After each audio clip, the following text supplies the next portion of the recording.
പരസ്യ പ്രതികരണം നിർത്തുന്നുവെന്ന് PV Anwar MLA ഇന്നലെ ഫേസ്ബുക്ക് പോസ്റ്റിൽ പ്രഖ്യാപിച്ചതോടെ പരാതികളിൽ നടപടിയെടുക്കാൻ സർക്കാരിന് മേൽ സമ്മർദ്ദമേറുകയാണ്. സർക്കാർ അടിയന്തര നടപടികൾ സ്വീകരിച്ചതിൽ നിന്ന് തന്നെ വിഷയത്തിന്റെ ഗ്രാവിറ്റി വ്യക്തമാണെന്ന അൻവറിന്റെ പ്രതികരണത്തിലും സർക്കാരിന്റെ നടപടിക്ക് പ്രേരിപ്പിക്കുന്ന സൂചനകളുണ്ട്. ഫേസ്ബുക്കിൽ മുഖ്യമന്ത്രി പിണറായി വിജയനൊപ്പമുള്ള കവർ ചിത്രം മാറ്റിയിട്ടുണ്ട് അൻവർ. ശ്രീജിത്ത് നമുക്കൊപ്പം ചേരുന്നു. Sreejith, very good morning. PV Anwar ഇന്നലെ വെടിനിർത്തൽ പ്രഖ്യാപിച്ചെങ്കിലും മുഖ്യമന്ത്രിയോടുള്ള നീരസം അദ്ദേഹം ആ ഫേസ്ബുക്ക് പോസ്റ്റിലും പ്രകടമാക്കുന്നുണ്ട് എന്നതാണ് ഏറെ പ്രധാനപ്പെട്ട കാര്യം. രണ്ടാമത്തെ പ്രധാനപ്പെട്ട കാര്യം, അദ്ദേഹത്തിൻ്റെ ഫേസ്ബുക്ക് പോസ്റ്റിൽ തന്നെ ഈ സർക്കാരിലും പാർട്ടിയിലും താൻ വിശ്വാസം അർപ്പിച്ചിരിക്കുന്നു എന്ന് പറയുന്നത് ഇപ്പോൾ സർക്കാരിലും പാർട്ടിയിലും അതൊരു സമ്മർദ്ദമായി മാറിയിരിക്കുകയും ചെയ്യുന്നു, അല്ലേ Sreejith? Arun, good morning. PV Anwar താൽക്കാലിക വെടിനിർത്തൽ പ്രഖ്യാപിച്ചെങ്കിലും അദ്ദേഹം യഥാർത്ഥത്തിൽ സർക്കാരിനെ കുരുക്കിലാക്കുന്ന ഒരു സമീപനം തന്നെയാണ് സ്വീകരിച്ചിരിക്കുന്നത്. അത് ഈ ഉന്നയിച്ച പരാതികളിന്മേൽ നടപടിയെടുക്കാൻ സർക്കാരിനെ സമ്മർദ്ദത്തിലാക്കുന്ന തന്ത്രമാണ് ഈ ഫേസ്ബുക്ക് പോസ്റ്റിൽ ഉടനീളം നമുക്ക് കാണാൻ കഴിയുന്നത്.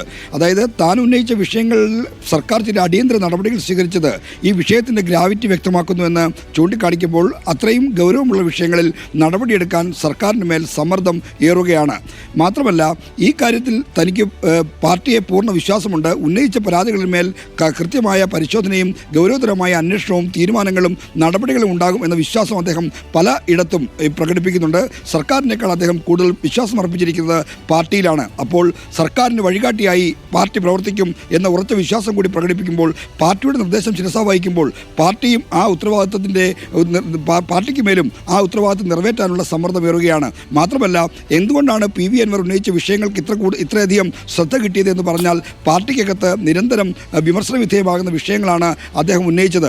ഉന്നത പോലീസ് ഉദ്യോഗസ്ഥരുടെയും മുഖ്യമന്ത്രിയുടെ ഓഫീസിനെയും ഒക്കെ പ്രവർത്തനങ്ങളെപ്പറ്റി പാർട്ടിയുടെ താഴെത്തട്ടിലും ജില്ലാതലങ്ങളിലുമൊക്കെ രൂക്ഷമായ വിമർശനങ്ങളുണ്ട്. അപ്പോൾ ആ വിമർശനങ്ങളോട് ചേർന്ന് നിൽക്കുന്ന ചില പരാതികളാണ് PV അൻവർ ഉന്നയിച്ചത്. അതുകൊണ്ട് അദ്ദേഹം ഉന്നയിച്ച പരാതികളിന്മേൽ നടപടിയെടുക്കാനുള്ള സമ്മർദ്ദം CPIM-നും സർക്കാരിന് മേലും വരികയാണ്. എന്നാൽ ഇത് കേവലം PV അൻവർ ഉന്നയിച്ച പരാതി മാത്രമായി മാറുന്നില്ല.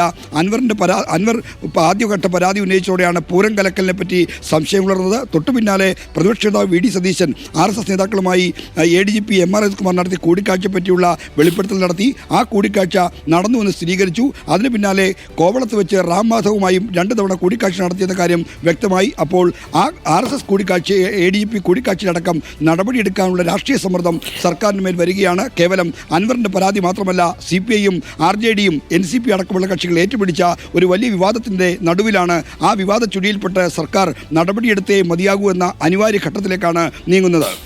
ശ്രീജിത്ത്, ഇതിലൊരു പ്രധാനപ്പെട്ട കാര്യം നമ്മൾ തുടക്കത്തിൽ തന്നെ പറഞ്ഞതുപോലെ PV അൻവർ ആഭ്യന്തര വകുപ്പിനെ ഉന്നം വെച്ചുകൊണ്ട് മലബാർ പോലീസിനെയും പ്രത്യേകിച്ച് പോലീസിങ്ങിനെയും ഉന്നം വെച്ചുകൊണ്ട് നടത്തിയ നീക്കത്തിന് ആദ്യഘട്ടത്തിൽ പാർട്ടിയിലെ ഒരു വിഭാഗം നേതാക്കളുടെയും അണികളുടെയും പ്രത്യേകിച്ച് മലബാർ മേഖലയിലെ പാർട്ടി പ്രവർത്തകരുടെയൊക്കെ പിന്തുണയുണ്ടായിരുന്നു.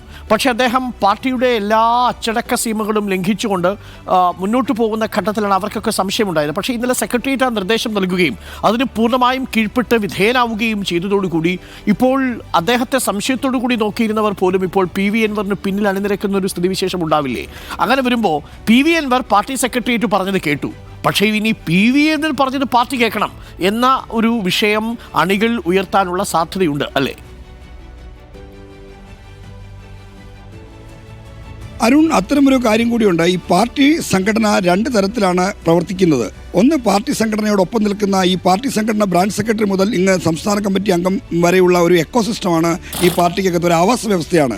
അപ്പോൾ പാർട്ടിയുടെ സംഘടനാ സംവിധാനം നിലനിൽക്കേണ്ടത് അവരുടെ കൂടി ഉത്തരവാദിത്വമായതുകൊണ്ട് ചില കാര്യങ്ങളിൽ നേതൃത്വം പറയുന്നത് അപ്പടി അനുസരിക്കാനും നേതൃത്വം പറയുന്നതാണ് ശരിയെന്ന് വിശ്വസിച്ച് മുന്നോട്ട് നീങ്ങുന്ന ഒരു വിഭാഗം പാർട്ടിക്കകത്ത് എപ്പോഴും ഉണ്ടാകും. അതാണ് ഞാൻ സൂചിപ്പിച്ച ഒരു ആവാസ വ്യവസ്ഥയുടെ ഭാഗമായി നിൽക്കുന്നവർ. എന്നാൽ ബഹുഭൂരിപക്ഷം വരുന്ന സാധാരണ പ്രവർത്തകരും അണികളും ഈ മറിച്ചൊരു സമീപനം എടുക്കുന്നുണ്ട്. അങ്ങനെ മറിച്ചൊരു സമീപനം എടുക്കുന്നു എന്നതിൻ്റെ വ്യക്തമായ തെളിവാണ് ലോക്സഭാ തെരഞ്ഞെടുപ്പിലുണ്ടായ കനത്ത തോൽവി.